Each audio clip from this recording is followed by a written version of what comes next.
சட்டமன்றத்துல இப்ப பாத்தீங்கன்னா வயது அவர் ஏடிஎம்கே கொண்டு வந்த தீர்மானத்துக்கு வந்து ஓபிஎஸ் அவங்க வந்து ஆதரவு தெரிவிக்கிறாங்க. அதே மாதிரி இப்ப நேற்று கூட்டத்தில் பார்த்தீங்கன்னாக்கா வைத்தியம் கூட வந்து எல்லாருமே வந்து சகஜமா பேசுறீங்க அதிமுக எப்படி பாக்குறீங்க? ஏடிஎம்கே எந்த தீர்மானம் கொண்டு வந்தது அவங்க அதிர்ச்சாங்க? இந்த சபாநாயகர் நம்பிக்கை தீர்மானம் அப்புறம் மருத்துவம் சம்பந்தமான தீர்மானம் கொண்டு வந்தாங்க. அதுக்கு இவர் ஓபிஎஸ் ஆதரவு தெரிவித்து அவர் பேசியிருக்கிறாங்க. அம்மாவோட வழிவந்தவர்கள், அம்மாவின் தொண்டர்கள் எல்லாம் அம்மாவால சட்டமன்ற உறுப்பினர்களானவங்க, அம்மாவால அமைச்சர்களானவங்க, அம்மாவால் அடையாளம் கட்டப்பட்டவர்கள் அனைவருமே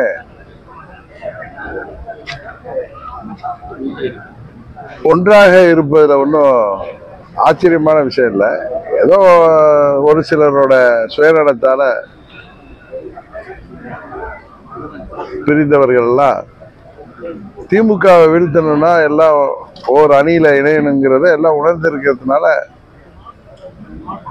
அது நடப்பதற்கான காலம் கணிந்து வருவதாக நான் நினைக்கிறேன். இன்னொன்னு, சட்டமன்ற உறுப்பினர்களாக அவர்கள் ஒருவர் சந்தித்த பொழுது பேசிக் கொள்வது ஒன்றும் நீங்க தான் அதை ஊடகத்தை சேர்ந்ததான் வித்தியாசமா பாக்குறீங்களே தவிர, மற்றபடி அண்ணன் வைத்திலிங்கம் அவர்கள் அம்மாவுடைய தீவிர விசுவாசி. அவர் அமைச்சராக இருந்த ஒரு மூத்த நிர்வாகி.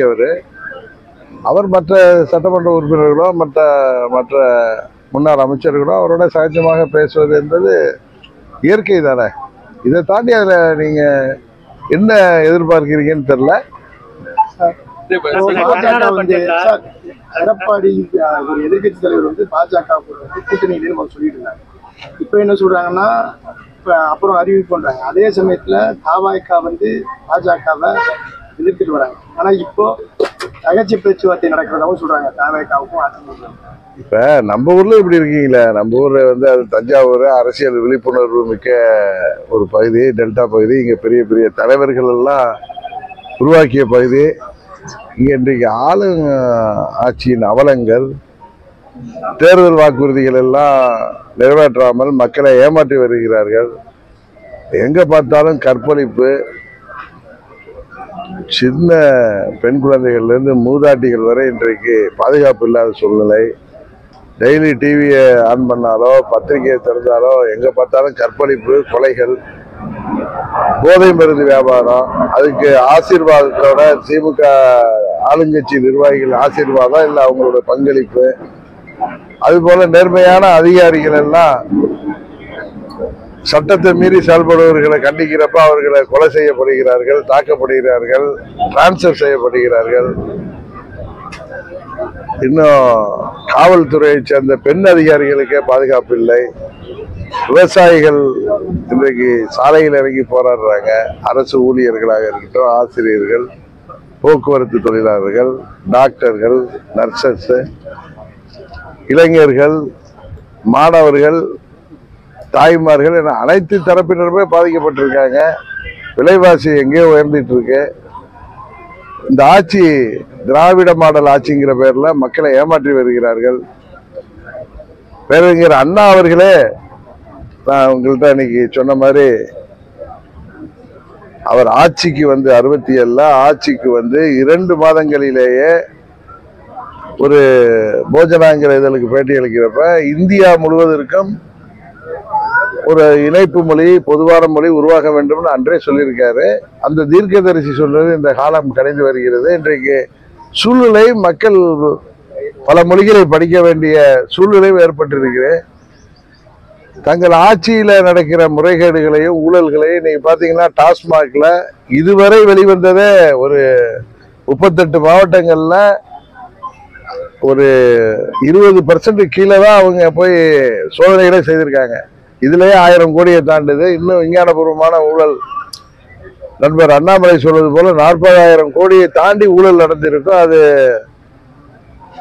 யாருடைய பைக்கு போனுச்சு? மக்களின் வரி பணம், மக்களுக்கு சேர வேண்டிய பணம்ங்கிறதுலாம் இன்றைக்கு கேள்விக்குறியா, இன்றைக்கு வருந்தத்தக்க அளவுக்கு மக்களை பாதிக்கின்ற அளவுக்கு எல்லோரையும் ஏமாற்றி இந்த ஆட்சி தொடர்கிறது.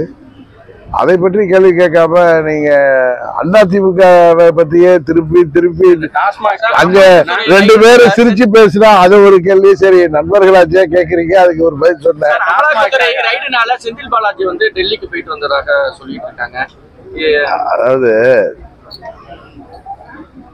2016 தேர்தல் நேரத்துல திரு மு.க. ஸ்டாலின் அவர்கள், இன்றைய முதலமைச்சர், அன்றைக்கு கரூர்ல போனப்ப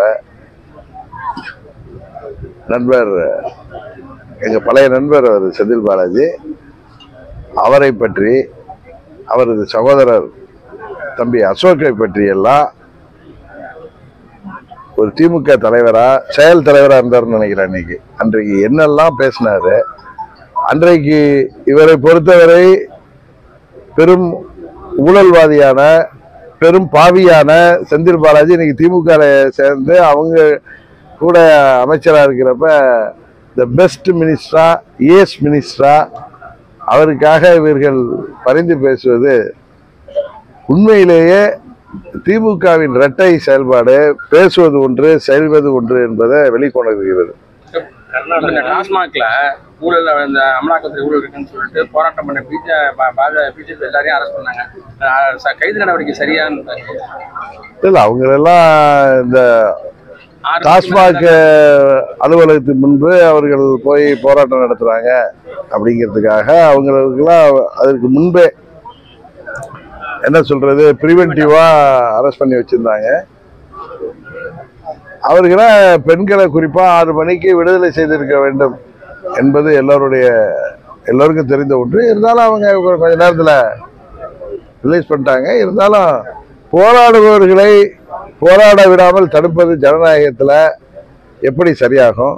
அவங்க போராட்டத்தை அங்க டாஸ்மாக் நிறுவனத்துக்கு ஆப்போசிட்ல உள்ள கிரவுண்டை தான் கேட்டிருக்காங்க. போராட அனுமதிக்காத பட்சத்துல திரும்பவும் அவங்க போராடுவாங்க. இன்னும் நாங்கெல்லாம் கலந்து பேசி கூட்டணி கட்சிகளும் அதற்கு ஆதரவாக போராட போகிறோம். இது ஈடியோடைய ரைடுனால ஈடி அடுத்தது அதுல இன்னும் அந்த ஸ்டேட்மெண்ட்ல இதுவரை அவங்க தெரிஞ்சதை தான் சொல்லியிருக்காங்க 1000 கோடி. இன்னும் அந்த டாக்குமெண்ட் படி பாக்குறப்ப இன்னும் தொடரலாம். ஏன்னா ஒரு 8 மாவட்டங்கள்ல தான் சம்பந்தப்பட்ட அலுவலகங்கள்லாம் நடந்திருக்கு. 38 மாவட்டங்கள் சம்பந்தப்பட்ட அலுவலகங்கள்ல நடக்கணும். எத்தனையோ கடைகள் சம்பந்தப்பட்ட அந்த நிர்வாகம் சம்பந்தப்பட்ட இடங்கள்ல இது இருக்கு. அதான் தெரியட்டும். இது ஒரு டெல்லியையும் தாண்டி ஒரு மாபெரும் ஊழலாக வெளிப்பட போகிறது. ஆட்சியாளர்கள் மாட்டிக்கொண்டு முழிக்க போகிறார்கள் என்பது, உப்பை தின்றவர்கள் தண்ணீர் குடித்துதான் ஆக வேண்டும் என்பது காலம் அதை உணர்த்த போகிறது.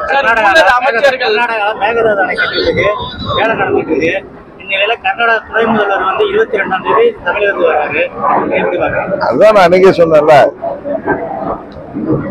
திமுகங்கிறது என்றைக்குமே இரட்டை நிலைப்பாடுதான். அவங்க கூட்டணி கட்சியில இங்க வாக்கு வாங்கணுங்கிறதுக்காக, சிறுபான்மை மக்களை ஏமாற்றணுங்கிறதுக்காக ஒரு நிலைப்பாடு. இன்றைக்கு அவர் டி.கே. சிவகுமார் தான் அந்த அணை கட்ட வேண்டும், தமிழ்நாட்டின் ஜீவாதாரத்தை பாதிக்கின்ற, வேட்டு வைக்கின்ற, தமிழ்நாட்டை பாலைவனமாக்கக்கூடிய செயல்பாட்டில் சட்டத்தை மீறி செயல்படக்கூடிய ஒரு நடவடிக்கைக்கு காரணமாக இருப்பவர் டி.கே. சிவகுமார். அந்த ஆட்சியாளர்கள், அவர் சித்தராமையா இருக்கட்டும், அதை திருமதி சோனியா காந்தி அம்மையார் மூலம் அதை தடுத்து விட்டு அவர்களை என்கரேஜ் பண்ற மாதிரி இங்க வந்து இவங்க டீலிமிட்டேஷன் கூட்டத்துக்கு கூட்டியிருப்பது இவர்களுடைய திமுகவின், குறிப்பாக திரு ஸ்டாலின் அவர்களின் உண்மை முகத்தை வெளிக்காட்டுகிறதா? சார், முன்னாள் எதிர்கட்சி தலைவராக ஸ்டாலின் இருக்கும்போது என்ன சொன்னாருன்னா, அமைச்சர்கள், அதாவது அவங்க மேல ஊழல் இருக்கும் பட்சத்துல சிறப்பு நீதிமன்றம் அமைத்து அவர்கள் மீது தண்டனையை வாங்கி தரப்படும் சொல்றாங்க. இப்ப வந்து சிஎம்மா இருக்காங்க, அதை பத்தி எதுவுமே அவர் வந்து இது அரசியலுக்காக அம்மாவின் தொண்டர்களை, அமைச்சர்களாக இருந்தவங்கள, ஆட்சி பொறுப்புல இருந்தவங்கள பிரித்தாள்வதற்கு ஒரு வழியாக தான் பயன்படுத்துறாரு. அதான் முன்னாள் அமைச்சர்கள் மீதுன்னு சொன்னாரு. அதான் மத்திய அரசாங்கம் இன்னைக்கு செந்தில் பாலாஜி மேல நடவடிக்கை எடுக்குது. ஆனா இவர் வந்து அவர் அமைச்சராக்கி வச்சிருக்காரு.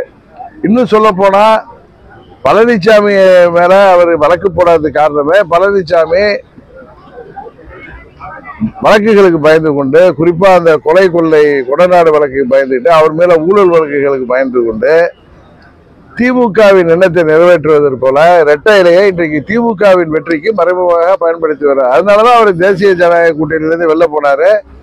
அங்கு உள்ள எனக்கு தெரிஞ்சு 90% மேல் உள்ளவர்கள் எல்லோரும் அம்மாவின் தொண்டர்கள் அனைவரும் ஓர் அணியில் இணையணுங்கிறத அவர் தடை போட்டு வர்றாரு. இன்னும் சொல்ல போனா தேசிய ஜனநாயக கூட்டணியில இணைகிறதையே அவர் தடுத்து வர்றதுக்கு அவர் ஒருவரை தான் இல்ல அவரை சேர்ந்த ஒரு சிலர் தான் இன்றைக்கு காரணமாக இருக்கிறார்கள் என்பதுக்கு அடிப்படையே இந்த வழக்குகள்ல மாட்டிக்கொள்வோங்கிறது தான். அதனால இந்த முன்னாள் அமைச்சர்கள் மீது நாங்கள் தனி நீதிமன்றம் அமைத்து வழக்கு தொடர்வோம் சொன்னதே திமுக தனது ஆட்சியை தக்க வைத்துக் கொள்வதற்கும் அம்மாவின் கட்சியை பிரித்தாள்வதற்காக தான் என்பதுதான் உண்மை. கொலை குற்றவாளிகள் வந்து சுட்டு பிடிக்கிறாங்க காவல்துறை. நேற்று கூட ஒரு இடத்துல சுட்டு கடுமையான குற்றம் நம்ம பார்த்தோம். அது ரவுடியாவே இருக்கட்டும், அந்த வண்டியில போன ஜான் அதை பார்த்தா வந்து நமக்கெல்லாம் அது யாருன்னு தெரியாதப்ப பார்த்தப்ப நம்மலாம் பதறிட்டோம். நான் கூட அது என்ன நினைச்சேன், அந்த திருநெல்வேலியில ஒரு ரிட்டையர்ட் டிஎஸ்பி எஸ்பி எஸ்ஐ தான் அப்படி பண்ணிட்டாங்களான்னு. அப்புறம் பார்த்தா தான் அது நியூஸ்ல போய் பார்த்தா அது வந்து ஒரு ரவுடியா இருந்தாலும் அதுக்கு வழக்கு நடக்குது, தண்டனை கொடுக்கலாம். இப்படி கொடுமையா குற்றம் செய்தவர்களை போலீஸ் பிடிக்க போறப்ப அவங்க ரொம்ப கையை கட்டிக்கிட்டு சரண்டர் ஆயிருப்பாங்களா? காவல்துறை அவங்கள சரண்டர் ஆக சொல்லியிருக்கலாம். தற்காப்புக்கு அவரை சுட்டுதான் பிடிச்சிருக்கணும். ஏன்னா இன்றைக்கு கடுமையான குற்றங்கள் 3 வயது சிறுமிகள் கூட இன்றைக்கு கற்பழித்து கொலை செய்யப்படுகிறாங்க. ட்ரெயின்ல கற்பழித்து தூக்கி போடுறாங்க. என்னமோ நம்ம தெலுங்கு படத்திலையும் ஹிந்தி படத்திலையும் பார்க்குற கொடுமையான சம்பவங்கள்லாம் இன்றைக்கு தமிழ்நாட்டில் இந்த போதை மருந்து கலாச்சாரம் பெருகினதும் கூலிப்படைகள் அதிகமாகி நடக்குது. கூலிப்படைகள் பண்ணதான் காவல்துறை அவர்களை தடுக்கும் பொழுது இது நான் ரைட்டுன்னு சொல்லலை, பட் இது போன்ற சம்பவங்கள் தவிர்க்க முடியாது என்பதுதான் எனது கருத்து. இந்த 2026 தேர்தலில் எடப்பாடியை ஒதுக்கிட்டு பாக்கி அனைத்து நிர்வாகிகள் ஒன்று சேர்ந்து உங்க தலைமையிலையோ அம்மா சின்னம்மா தலைமையிலையோ நாங்க வரோம் அப்படின்னு சொன்னா நீங்க என்ன மாதிரி முடிவு எடுப்பீங்க? அது மாதிரி யூகத்துக்குலாம் நான் பதில் சொல்லல. நான் திரும்ப சொல்றதே அம்மாவின் தொண்டர்கள் அனைவரும் ஓர் அணியில இணையணும் தான். இது வந்து நாங்க ஏதோ பலவீனமாக இருக்கோம் அவங்க எல்லாம் வரணுங்கிற எண்ணத்துல சொல்லல. உங்களுக்கு தெரியும் 2019 நாங்க தனியாவே நின்று தேர்தல் களத்தை சந்தித்தோம். 21 நாங்க வந்து திமுக வீழ்த்தணும்னா எல்லாரும் ஒன்றிணையணும், ஒரே அணியில வரணும்னு என்கிட்ட முக்கிய நலம் விரும்பிகள் டெல்லியை சேர்ந்தவர் சொன்னப்ப அதுக்கு நான் ஒத்துக்கிட்டு என்னை கண்டா பழனிசாமி பயப்படுவாரு, அதனால ஏன்னா எங்களுக்கு அவர் செய்த தவறுகளால் எங்களை சந்திக்கவே பயப்படுவாரு, அதனால நான் தேர்தலில் கூட நிக்கல, ஆனா எங்க கட்சி போட்டியிடும் சொன்னேன். அப்பயும் பழனிசாமி தான் அதுல பின்வாங்கினது. அதனால இன்றைக்கு நாங்கள் தனியாக போட்டிட்டோம், தைரியமாக போட்டிட்டோம். எங்க கூட தேமுதிக தான் கூட்டணியில் இருந்துச்சு. அதனால அம்மா மக்கள் முன்னேற்ற கழகம் என்பது அம்மாவின் கொள்கைகளையும் லட்சியங்களையும் தொடர்ந்து கொண்டு செல்வதற்கான இயக்கம். அம்மாவின் உண்மையான ஆட்சியை கொண்டு வரணும், அம்மாவுடைய கட்சியை மீட்டெடுக்கணுங்கிறது தான் எங்களுடைய இலக்கு. அதற்காக எங்க கூட இருக்கிற நிர்வாகிகளும் தொண்டர்களும் அதற்காக எங்கள் இலக்கை அடையும் வரை தொடர்ந்து போராடக்கூடியவர்கள் தான் எங்களோட இருக்காங்களே தவிர சுயநலத்துல சுயலாபத்துக்காக இருந்தவங்களாம் எங்களை விட்டு ஓடிட்டாங்க. இப்ப வடிகட்டிய அக்மார் தொண்டர்கள் தான் என்னோட இருக்காங்க. அதனால நாங்க வந்து சொல்றப்ப அதை நீங்க யாரும் கேள்வி நீங்க தான் கேட்கிறீங்க. அம்மாவின் தொண்டர்கள் அனைவரும் ஒன்றிணைந்தால் திமுகவை வீழ்த்துவதற்கு எளிதாக இருக்கும். அம்மாவின் ஆட்சியை மீண்டும் கொண்டு வருவதற்கு தேசிய ஜனநாயக கூட்டணியுடன் நாம் மீண்டும் எல்லாரும் ஒன்றாக இருந்து செயல்படணுங்கிறது தான் எங்க கருத்து. இப்ப செங்கோட்டையன் உள்ளிட்டவங்க எல்லாம் இப்ப கருத்து வேறுபாடு இருக்கு எடப்பாடி பழனிசாமி. ஆனா சசிகலா அவங்க என்ன சொல்றாங்கன்னா அதிமுக அனைவரும் ஒன்றிணையணும், ஒன்றிணைஞ்சாதான் அதிமுக காப்பாற்ற முடியும் அப்படின்னு சொல்றாங்க. இந்த 2026 தேர்தல்ல யார் தலைமையில வந்து அதிமுக இல்ல தேர்தலை சந்திக்கும்? அதிமுக அம்மா இருந்த யாரெல்லாம் அந்த இயக்கத்துல இருந்தவங்க இல்ல அதுக்கு முன்னாடி அந்த இயக்கத்துல தொண்டர்களாக இருந்து இன்றைக்கு வெவ்வேறு காரணங்களாக வெளியில இருக்கிறவர்கள் அனைவரும் ஓர் அணியில இணையணும். இதுல யார் தலைமையிலங்கிறத தொண்டர்கள் முடிவு செய்வார்கள். இதுல போய் ஏன் தலைமையா உன் தலைமையா அப்படின்னு யாரும் அதுல போய் கௌரவம் பார்ப்பதோ அது வந்து ஒரு சரியான செயலா இருக்காது. நான் தான் இன்னும் சொன்னேன், நீங்க என்ன கேட்டிருக்கீங்க, திமுகங்கிற தீய சக்தியை வீழ்த்துவதற்கு தமிழ்நாட்டில் திமுகவை ஆட்சியிலிருந்து அகற்ற வேண்டும் என்று நினைக்கிற மற்ற கட்சிகள் கூட எங்கள் தேசிய ஜனநாயக கூட்டணியை பலப்படுத்த வேண்டும் அப்படின்னு சொன்னப்ப சில ஊடக நண்பர்கள் அதில் வந்து சில பேர் முதலமைச்சர் நாங்க தான் சொல்றாங்கன்னு கேட்டதுக்கு இதுல யார் முதலமைச்சர் என்பதை தாண்டி மக்கள் நிலையில உண்மையான அக்கறை உடையவர்கள் திமுகவை வீழ்த்த வேண்டும், இந்த மக்கள் விரோத ஆட்சியை வீழ்த்த வேண்டும் என்று நினைப்பவர்கள் தேசிய ஜனநாயக கூட்டணியில் இணைந்து வரப்ப தகுதியான ஒருவரை தலைவராக தேர்ந்தெடுத்து அவர் தலைமையில செயல்படுவதற்கு அம்மாவின் உண்மையான தொண்டர்கள் அனைவரும் ஒன்றாகத்தான் இணைவோம், இருப்போம் என்பதுதான் என்னுடைய கருத்து. டாஸ்மாக் அலுவலகத்தில் கைப்பற்ற ஆவணத்தையும் சட்டவிரோதமா அறிவிக்கணும்னு சொல்லிட்டு இன்னைக்கு தமிழக அரசு கோர்ட்டுக்கு போயிருக்காங்க. சட்டவிரோதமா அதாவது டாஸ்மாக் அலுவலகத்துல வந்து அமலாக்கத்துல வந்து அத்துமீறி நுழைஞ்சிருக்காங்க. இது வந்து சட்டத்துக்கு புறம்பான அது கோர்ட்டுக்கு போட்டோம். கோர்ட்டு என்ன சொல்லுது, நீதிமன்றம் என்ன சொல்ல வருதுன்னு வெயிட் பண்ணி பார்ப்போம். 11 மணிக்கு வந்து 19வது வழக்கா எடுக்கிறாங்க. அதாவது சீஃப் செக்ரட்டரியேட்ல போய் அமலாக்கத்துறைக்கு அதிகாரம் இருக்கு ஒரு இதை விசாரிக்கிறதுக்கு. அவர்கள் வந்து இன்னொருத்தர் கம்ப்ளைண்ட் இல்லை, அவங்களுக்கு கிடைத்த ஆவணங்கள் அடிப்படை எந்த ஒரு போலீஸே எங்க வேணாலும் போலாமே இல்ல, போலீஸே நினைச்சாலும் அமலாக்கத்துறைக்குள்ளார போகலாம். ஆனா போலீஸ் வந்து தமிழ்நாடு அரசு கண்ட்ரோல்ல இருக்கிறதுனால போக முடியல தவிர அமலாக்கத்துறை ஒரு இண்டிபெண்டன்ட் பாடி, அவர்கள் அங்க முறையீடு நடந்திருக்கு அப்படிங்கிறது நிறைய வெட்ட வெளிச்சமா அந்த டாஸ்மாக் கடையில வேலை பார்க்கிறவங்களே பேட்டி கொடுக்குறப்ப இது அவங்களே சுமோட்டோவா அந்த கேஸை எடுத்துட்டு போறப்ப நீதிமன்றம் போகட்டுமே, நீதிமன்றம் என்ன சொல்லுதுன்னு நம்மளும் அதை பார்ப்போமே. சார் லாஸ்டா ஒரு கொஸ்டின் சார், தாவேகா வந்து விஜய் சொல்லியிருக்காரு இது மாதிரி திமுகவோட பட்டியலை வந்து ஊழல் பட்டியலை ஒரு புத்தகமாவே எழுதலாம் அப்படின்ற மாதிரி சொல்லியிருக்காரு.